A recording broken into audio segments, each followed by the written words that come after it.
জন্ম সময় সংশোধন জ্যোতিষে একটি অত্যন্ত গুরুত্বপূর্ণ বিষয়। যে কোনো জন্মছক বিচারের আগে জন্ম সময়কে সংশোধন করে নেওয়া দরকার।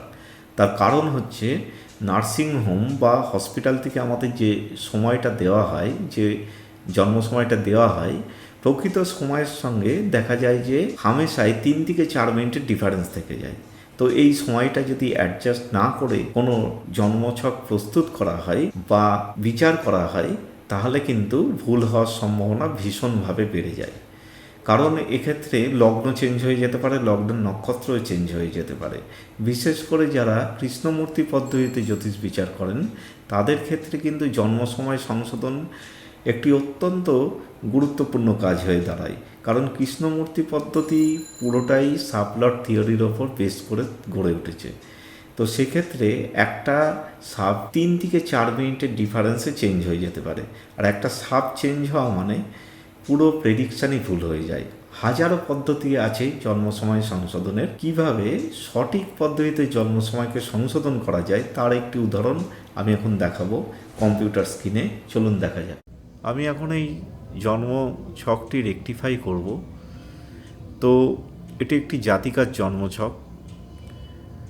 জন্মের সময় হচ্ছে রাত্রি 10টা 58 এবং জাতিকার কলকাতায় জন্ম।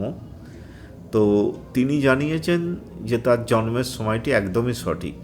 তবুও বিচারের আগে ছকটিকে রেকটিফাই করে দেখে নেওয়া দরকার যে সময়টি, তার জন্মের সময়টি কতটা সঠিক বা আদতেও সঠিক কিনা।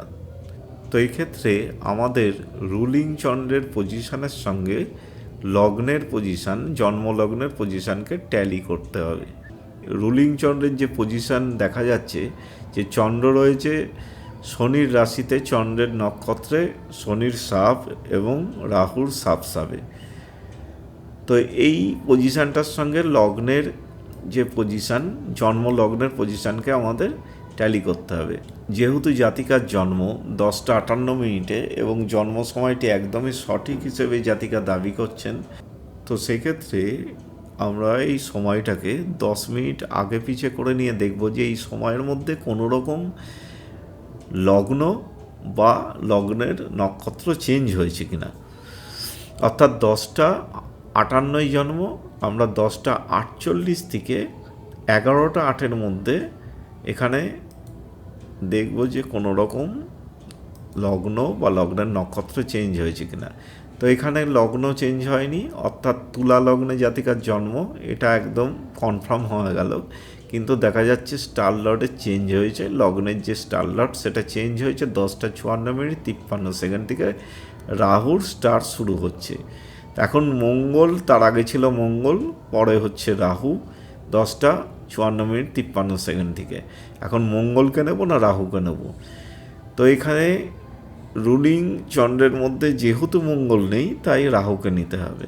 তো বোঝাই যাচ্ছে জাতিকার জন্ম 10টা 54 মিনিট 53 সেকেন্ডের পরে হয়েছে, অর্থাৎ 10টা 54 মিনিট 53 সেকেন্ড। 10টা এখানে এটাকে চেঞ্জ করে নিতে হবে, 10টা 54 মিনিট 53 সেকেন্ড।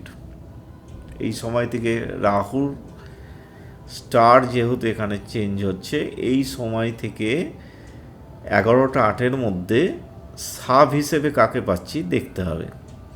তো সাব হিসেবে আমরা এখানে দুটো গ্রহকে পাচ্ছি, বৃহস্পতিকে এবং রাহুকে।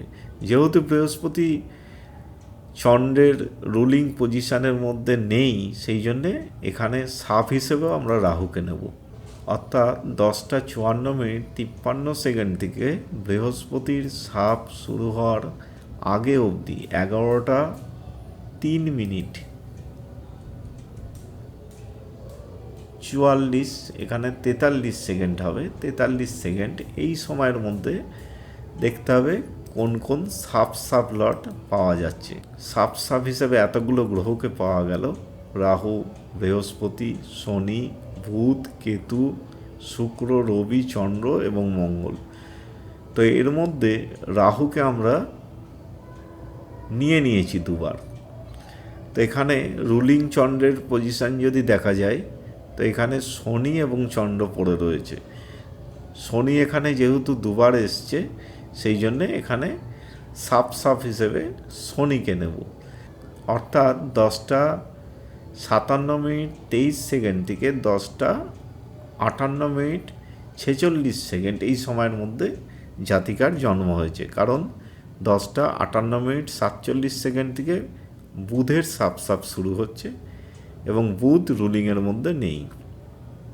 তো এক্ষেত্রে আমরা 10:57, এটাকে চেঞ্জ করে নিতে হবে, 10:57:23, এইখান থেকে 10:58, 10:58:46 এই সময়ের মধ্যে কোন কোন সাপ পাচ্ছি সেটা দেখতে হবে। তো এখানে সাপ হিসেবে এতগুলো গ্রহকে পাওয়া যাচ্ছে। এখন এখান থেকে আমরা কোনটা বাছব? তো যদি রুলিং চন্দ্রের দিকে তাকাই তাহলে দেখব যে রাহুকে আমরা নিয়ে নিয়েছি এবং শনিকেও নিয়ে নিয়েছি। এখন পড়ে রয়েছে চন্দ্র, অর্থাৎ সাপ হিসেবে চন্দ্রের এই যে পজিশান, এইটাকে আমাদের নিতে হবে। এইটাই হচ্ছে সঠিক জন্ম সময়। কারণ রুলিং চন্দ্রের মধ্যে আমরা শনিকে পাচ্ছি, রাহুকে পাচ্ছি এবং চন্দ্রকে পাচ্ছি। সেক্ষেত্রে আমরা রাহুকে নিয়ে নিয়েছি এবং শনিকেও নিয়ে নিয়েছি। তাহলে পড়ে আছে আর চন্দ্র। তো চন্দ্রকে এখান থেকে যদি আমরা চন্দ্রকে সাপ হিসেবে বাঁচি, তাহলে দেখব যে এটা শুরু হচ্ছে 10:58:11 থেকে, অর্থাৎ 10:58:11 এটাই হচ্ছে সঠিক জন্ম সময়।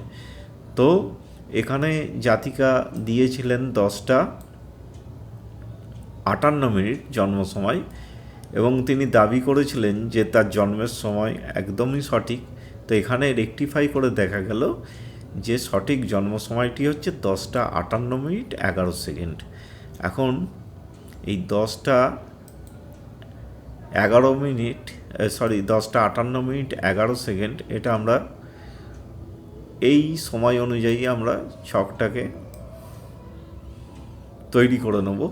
10:58:11।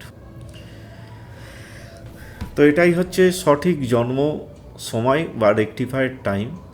যে কোনো জন্মছক যদি রেকটিফাই সঠিকভাবে হয়ে থাকে তো সেটা যাচাই করার বেশ কিছু পদ্ধতি আছে। তার মধ্যে কয়েকটি গুরুত্বপূর্ণ পদ্ধতি আমি এখানে দেখাবো। যেমন জন্মছক যদি সঠিক হয় তাহলে সেক্ষেত্রে লগ্নের সাবলর্ডের সঙ্গে চন্দ্রের যে নক্ষত্রপতি তার একটা সংযোগ থাকতে হবে। এক্ষেত্রে লগ্নের সাবলর্ড হচ্ছে রাহু এবং চন্দ্রের নক্ষত্র লর্ড হচ্ছে বৃহস্পতি। তো এই রাহুর সঙ্গে বৃহস্পতির একটা কানেকশান থাকতে হবে। হয় বৃহস্পতিকে রাহুর স্টারে বা সাবে বা সাবে থাকতে হবে, অথবা রাহুকে বৃহস্পতির স্টার, সাব অথবা সাবে থাকতে হবে। তো এখানে যদি আমরা রাহুকে দেখি, রাহু রয়েছে বৃহস্পতির সাবে, অর্থাৎ দেখা যাচ্ছে যে জন্ম সময়টি একদম সঠিক। সেটা এখানে প্রুভড হয়ে গেল যে জন্ম সময়টি একদম সঠিক। এরপরে সঠিক জন্ম সময়ের আরও কিছু বিষয় এখান থেকে আমরা যাচাই করতে পারি। যেমন জন্ম সময় যদি সঠিক হয় তাহলে লগ্নের স্টার লট এবং সাবলটের সঙ্গে লগ্নের 9th কাপসের স্টার লট এবং সাবলটের কিন্তু কানেকশান থাকবে, কারণ 9 থেকে পিতার বিচার করা হয়। তো এখানে লগ্নের স্টার লট রাহু এবং সাবলট রাহু এবং লগ্নের যদি 9th কাপসকে দেখা যায় তাহলে 9th কাপসে স্টার লটও এখানে রাহু এবং সাবলটও রাহু, অর্থাৎ জন্ম সময়টি যে একদমই সঠিক সেটা একদম নিশ্চিত হওয়া যাচ্ছে এখান থেকে। এবার আমরা কিছু লাইভ ইভেন্ট ভেরিফাই করে দেখব। এখানে দেখা যাচ্ছে যে সেভেন্থ কাপসের সাবলর্ড হয়েছে রাহু, এবং এই রাহু এখানে 2, 4, 5, 9 এই সমস্ত ঘরগুলোকে সিগনিফাই করছে।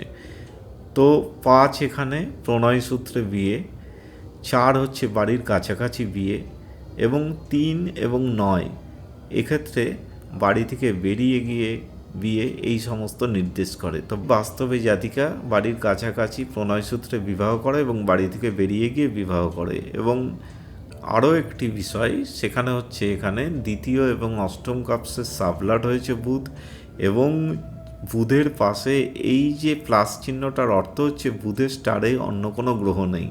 তো এই ক্ষেত্রে বুধ অত্যন্ত জোরের সঙ্গে দ্বিতীয় এবং অষ্টম ভাবের যে ফল সেটা কিন্তু দেবে।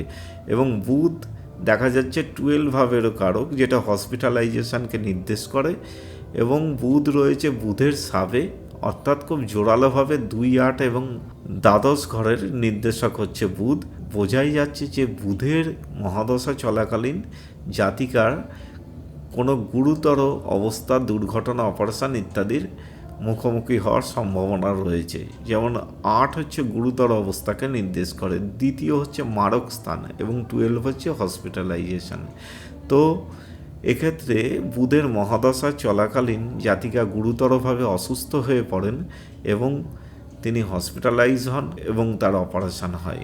তাহলে লাইফ ইভেন্টও এখান থেকে ভেরিফাই হচ্ছে, অর্থাৎ জন্ম ছকটি সম্পূর্ণরূপে সঠিক এটি বোঝা যাচ্ছে। তো যাই হোক, আজ এই পর্যন্তই। ধন্যবাদ।